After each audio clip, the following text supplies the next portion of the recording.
On distingue 3 types de pratiques dans la pleine conscience. On va avoir ce qu'on appelle en premier les pratiques formelles. Une pratique formelle, c'est un temps qu'on prend pour soi, un temps donné, et on se dit que là, par exemple, je me donne 10 minutes pour pratiquer la pleine conscience. Et donc, je m'assois ou je m'allonge, et soit je peux le faire seul, soit je le fais à plusieurs dans le cadre d'ateliers ou peu importe. Ça peut être des méditations guidées, par exemple avec des applications ou des CD, ça se fait beaucoup aujourd'hui, ou en silence, et ça peut être fait de manière régulière ou de manière plutôt ponctuelle. Il n'y a pas de règle. Voilà, mais une pratique formelle, c'est je m'installe et je vais pratiquer. C'est quelque chose qui est prévu et je m'y consacre complètement.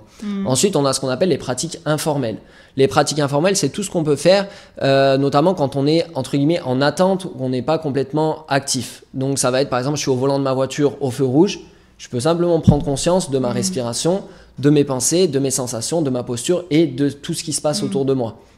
Et on a conscience de ce qui se passe, quoi. Exactement. Je suis en train d'attendre, je sais pas, chez mon médecin ou à un autre moment. Pendant ce temps d'attente, je peux prendre conscience de tout ce qui est.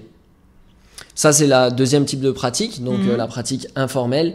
Et après, on a tout ce qui est lié aux pratiques en action. Donc les pratiques en action, c'est quand je suis en train de faire quelque chose, je peux prendre conscience de ce que je fais, de ce que ça provoque pour moi. Donc par exemple, si je suis en train de faire du sport, eh ben, c'est de m'y plonger complètement, de m'immerger à l'intérieur de cette expérience. Si je suis en train de manger, c'est peut-être de couper la télé, de couper la musique. Si vous êtes seul, ça peut aider. Et vraiment d'être attentif à ce que je suis en train de manger. Ça peut être au moment où je prends ma douche, ça peut être à tout un tas de moments où on est en train de faire quelque chose et en même temps, on peut avoir cette conscience de l'instant présent. Coup, je rebondis là-dessus parce que quand on commence à faire ça, souvent, on peut changer certaines habitudes qu'on a. Manger moins ou différemment parce qu'on se rend compte qu'il y a tel aliment qu'on mange sans se poser de questions, puis finalement on l'aime pas ou plus.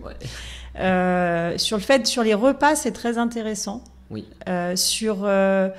Et sur, j'allais dire autre chose, sur des habitudes qu'on fait sans se poser de questions en fait. Et je trouve que quand on met de la conscience là-dedans, et ben on se rend compte de choses qui peuvent faire plaisir ou pas.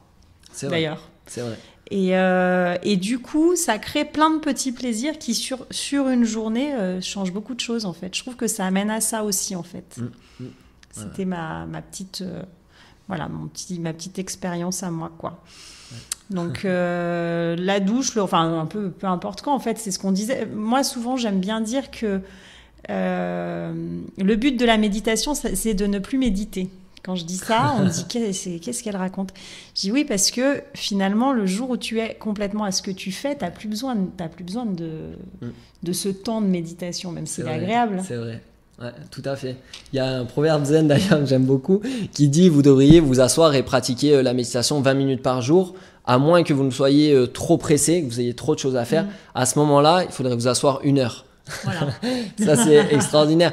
Il y a vraiment à un moment donné cette conscience qui va se développer de l'instant présent et les instants présents sont tout le temps dans notre vie, à chaque instant. On est tout le temps dans un instant présent. On n'en a pas forcément conscience, on n'y est pas forcément attentif. Donc c'est vraiment ce principe de développer cette attention bienveillante, sans jugement, sans filtre, sans attente à l'instant présent et à ce qui est. C'est vraiment ça. Le but, c'est d'être dans l'instant présent. C'est voilà, méditation, pleine conscience, instant présent.